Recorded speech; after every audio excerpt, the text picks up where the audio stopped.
Hey, what's going on? You know who it is. You know what it is. All right, you guys. Charlo drops Dennis Hogan twice and stops him in the 7th round.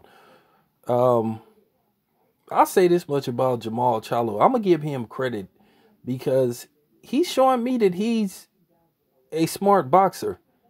You know, his ring IQ is pretty solid and thorough, because I saw something in his fight that I saw in a few of his fights that we're not giving him credit for. But let me get to the overall fight. You know, Dennis Hogan had a great game plan, basically to throw Charlo off with his angles.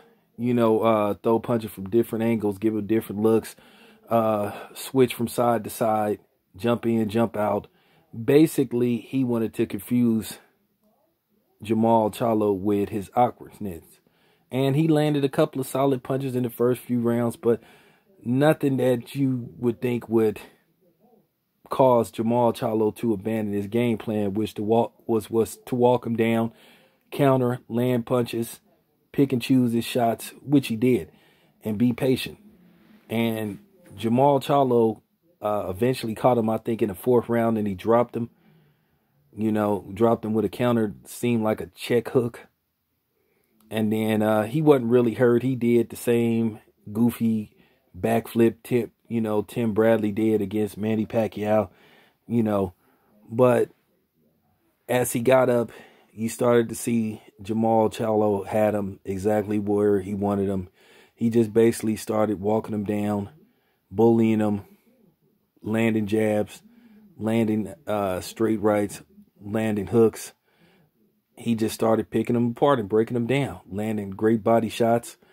And then eventually in the 7th round, Jamal came with a feint, came up with a left hook up top, hit him flush, floored him. Dennis Hogan was clearly hurt. And basically the referee just decided to discontinue the fight, and Charlo goes on. You know, Charlo said he gonna meet with his team. He go kick back and see what's up next for him. At the end of the day, Jamal wants the Canelo fight. He already said he's not interested in Demetrius Andre. Well, that's what Ronnie Shields said. But there's a lot of work for him up at 160. You know, 160, you got Derbianchenko. I guess you could say Chris Eubanks Jr., because I saw the highlights of that. Well, it wasn't really a highlight. The fight pretty much ended after 1.5 round. So, I mean, it's a lot of opportunity for Jamal at 160 if he could get these dudes in the ring with him.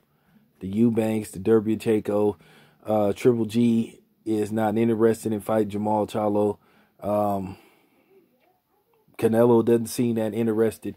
And I'm going to tell you something that I noticed that Charlo can do that he don't get credit for, that he's really good at doing. Charlo is really good at blocking a punch in exchange and being able to get off his punch.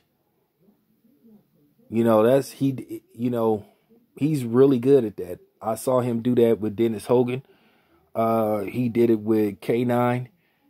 He did it with Julian J. Rock Williams. That's how he knocked him out.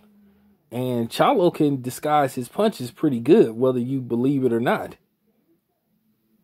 You know, it doesn't look as pretty as like a guy like Floyd when he used to box, or if he's coming back.